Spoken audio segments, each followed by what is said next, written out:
आपके शहर खंडवा में अपना गोकुल फर्नीचर आपके लिए लाया है सगम अलमारी, ट्रीडोर अलमारी, राजकोट अलमारी, डबल बेड सागवान का पलंग, full cushion sofa set, full cushion corner sofa, double bed पलंग, डाइनिंग टेबल एवं अन्य प्रकार के फर्नीचर, वो भी 0% बैंक फाइनेंस पर।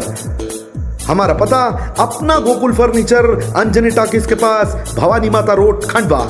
संपर्क करें 7100653715 और 9111161730। खंडवा के मांधाता विधानसभा उपचुनाव में कांग्रेस के उम्मीदवार के पक्ष में चुनाव प्रचार के लिए आए अरुण यादव ने ज्योतिरादित्य सिंधिया को देश का गद्दार कहते हुए भाजपा उम्मीदवार नारायण पटेल को खोटा सिक्का बताया। अरुण यादव ने कहा कि कांग्रेसी कार्यकर्ताओं की कड़ी मेहनत के कारण 15 साल बाद मांधाता विधानसभा क्षेत्र से पिछले विधानसभा चुनाव में के उम्मीदवार नारायण पटेल को जिताकर विधानसभा भेजा था, लेकिन वह खोटा सिक्का निकला। उन्होंने कहा कि यदि उन्हें भी पता होता तो वह इस खोटे सिक्के को किसी कुएं में डाल देते, बाजार में नहीं चलाते। अरुण यादव ने मांधाता विधानसभा क्षेत्र में एक चुनावी सभा को संबोधित करते हुए कहा कि मध्य प्रदेश में होने जा रहे हैं यह उपचुनाव टिकाऊ और बिकाऊ के बीच है। उन्होंने कहा कि भारतीय जनता पार्टी ने विधायकों को खरीदकर जनता के द्वारा चुनी हुई कमलनाथ सरकार को गिराया है और लोकतंत्र की हत्या की है। जनता इस उपचुनाव में उन्हें सबक सिखाएगी। मांधाता से चुनाव लड़ रहे कांग्रेस के युवा उम्मीदवार उत्तम पाल सिंह ने कहा कि कमलनाथ सरकार ने 26 लाख किसानों का कर्जा माफ किया है। यह बात भारतीय जनता पार्टी ने विधानसभा में भी स्वीकार की है। उन्होंने कहा कि यदि कमलनाथ जी की सरकार रहती तो वह तीसरे चरण में 2 लाख रुपए तक के किसानों का कर्जा भी माफ करती। उन्होंने कहा कि कांग्रेस जो कहती है वो पूरा करती है, घोषणा करने का काम तो भारतीय जनता पार्टी ही करती है।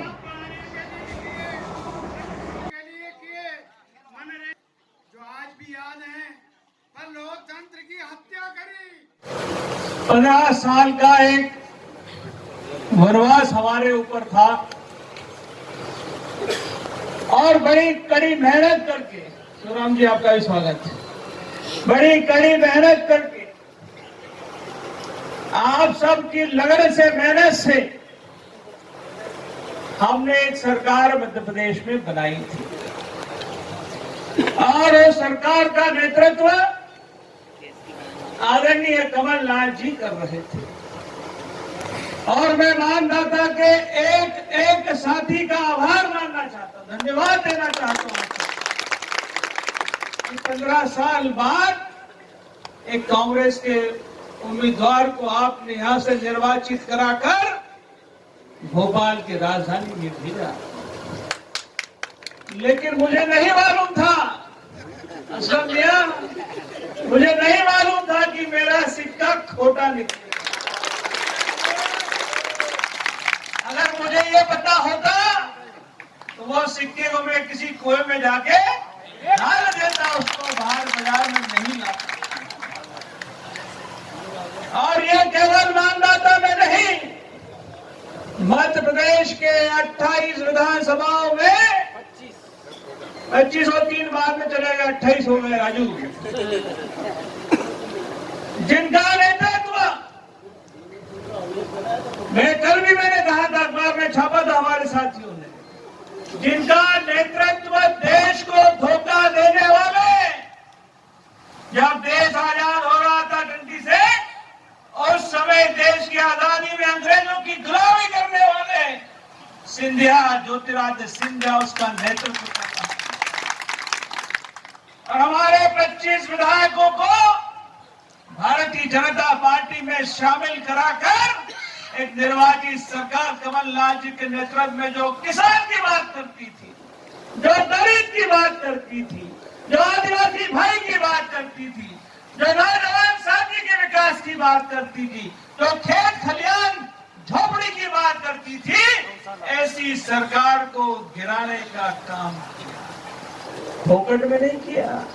मुझे बताया गया है कि बक्सों में पैसे आए हैं, मुझे चेक करना कहा उत्तम पाल सेठ जी, चेक करना पड़े साहब किधर से आए हैं। और इस सरकार को गिराया गया। हिंदुस्तान के इतिहास में पहली बार ऐसा हुआ होगा, मैंने जब से मैंने होश संभाला मैंने कभी नहीं सुना कि 25 विधायक निर्वाचित विधायक, कांग्रेस पार्टी द्वारा निर्वाचित विधायक एक नेता के साथ में दगा देकर कांग्रेस की पीठ में छुरा घोंपकर भारतीय जनता पार्टी में शामिल होकर सरकार को गिराने का काम। मुझे याद है कहीं सबसे अधिक गए होंगे वो मानदाता क्षेत्र में आए थे। 2 बार तो मैं खुद के साथ 3 बार कोई मुख्यमंत्री 15 महीने में अगर कहीं आया हो तो वो हमारा मानदाता विधानसभा क्षेत्र था। और यह कहा जा रहा है कि 15 साल में मेरी सुनवाई नहीं हुई। 15 महीने में मैं गवाह हूं, मुझसे बड़ा गवाह तो कोई हो नहीं सकता है। कितनी बार कहाँ और किस किस काम के लिए मैं किस किस को किसके पास लेकर गया। सदाशिव भाई आप तो गवाह हो, आप तो भोपाल में रहते थे मेरे साथ। 2-3 बार मुझे पता है कि मानदाता के काम के लिए कितनी दफा हम मुख्यमंत्री जी के पास गए और तुरंत प्रभाव से कमलनाथ जी ने उस काम का निर्देश आदेश किया और उस काम को हमने कराने का काम यहाँ पर। झूठा मुख्यमंत्री आया था अभी 2-4 दिन पहले, झूठे अफवाहें। 15 साल से जो झूठ का फरेब करके इस प्रदेश में राज कर रहा था वो मुख्यमंत्री पुनः डमरू बजाने हमारी विधानसभा में आया था। अरे कितने सालों से मांग कर रहे हैं, आज की मांग नहीं थी यहाँ पर तहसील बनाने की, 15 साल से मांग कर रही थी। और कई बार अनेकों बार, जितनी बार यहाँ पर आया होगा मुख्यमंत्री शिवराज सिंह चौहान उतनी बार यहाँ पर तहसील बनाने का, नगर पंचायत पालिका बनाने का घोषणा करके गया, पुनासा को नगर पालिका बनाने की घोषणा करके गया।